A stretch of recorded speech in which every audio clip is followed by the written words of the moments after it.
ഞാൻ ദേ എന്റെ hair colour ചെയ്യാൻ പോവാണേ. എനിക്ക് ഹെയർ കളർ എന്ന് പറഞ്ഞു കഴിഞ്ഞാൽ ഭയങ്കര ഒരു ഒബ്സഷനാണ്. ഈ ഒബ്സഷൻ സ്റ്റാർട്ട് ചെയ്തത് ഏകദേശം എനിക്കൊരു 5 വയസ്സുള്ളപ്പോൾ മുതലാണ്. ഞാൻ UKG പഠിക്കുമ്പോഴാണ് ഞങ്ങളുടെ ഫാമിലി ഫ്രണ്ട് ആയ ഷൗക്കത്ത് മാമ എനിക്ക് ആദ്യമായിട്ട് എന്റെ ഹെയറിൽ ബ്രൗൺ ഹൈലൈറ്റ്സ് തന്നത്. ഷൗക്കത്ത് മാമയുടെ ഐശ്വര്യം കൊണ്ടാണോ അതോ എനിക്ക് ഹെയർ കളറിനോടുള്ള ഒബ്സഷൻ കൊണ്ടാണോ എന്നറിയില്ല, അന്ന് മുതൽ ഇന്ന് വരെ എപ്പോഴും എന്റെ ഹെയറിൽ ഏതെങ്കിലും ഒരു കളർ ഉണ്ടാവും. ലാസ്റ്റ് ടൈം ഹെയർ ഷോർട്ട് ആക്കിയപ്പോൾ ഞാൻ തീരുമാനിച്ചതാ ഇനി ഞാൻ ഒരിക്കലും എന്റെ ഹെയർ കളർ ചെയ്യില്ലാന്ന്. അപ്പോഴേ ഉമ്മി പറഞ്ഞതാ നമുക്ക് കാണാമെന്ന്.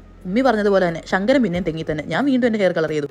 എപ്പോഴും ഞാനൊരു ഗോൾഡൻ ബ്ലൗൺ ഷെയ്ഡ്സ് ഒക്കെ ചൂസ് ചെയ്യാറ്. ഇന്നൊരു വെറൈറ്റിക്ക് ഞാൻ ചോക്ലേറ്റ് ബ്രൗൺ ആണ് ചൂസ് ചെയ്തത്. എക്സാക്ട് പറഞ്ഞാൽ ഷോസ്കോഫിന്റെ 6.68 50% ലീവ് ചെയ്തിട്ടുള്ള ബലയാജ് ടെക്നിക്കാണ് ഞാൻ ചൂസ് ചെയ്തത്. ഇന്ന് ഞാൻ ഹെയർ കളർ ചെയ്യാൻ വന്നത് നമ്മുടെ എറണാകുളം ചെങ്ങമ്പുഴ പാർക്കിന് ഓപ്പോസിറ്റ് ഉള്ള കൊളാബ് ഹെയർ ആൻഡ് മേക്കപ്പ് സ്റ്റുഡിയോയിലാണ്. ഇതായിരുന്നു എന്റെ ഫൈനൽ ലുക്ക്. എനിക്കിത് ഒരുപാട് ഇഷ്ടപ്പെട്ടു. എനിക്ക് എന്തായിരുന്നോ വേണ്ടത് അത് തന്നെ കിട്ടി.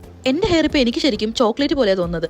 ഞാൻ ആ ഹെയർ പാലറ്റിൽ ഏത് കളറാണോ ചൂസ് ചെയ്തത് 95% എക്സാക്ട് ഫിനിഷിംഗ് എനിക്ക് കിട്ടിയിട്ടുണ്ട്. അപ്പോൾ നിങ്ങളും കളറിംഗ് ഓർ അതർ സർവീസസ് നോക്കുന്നുണ്ടെങ്കിൽ do visit collab hair and makeup studio. അപ്പോൾ see you in another video. Bye by.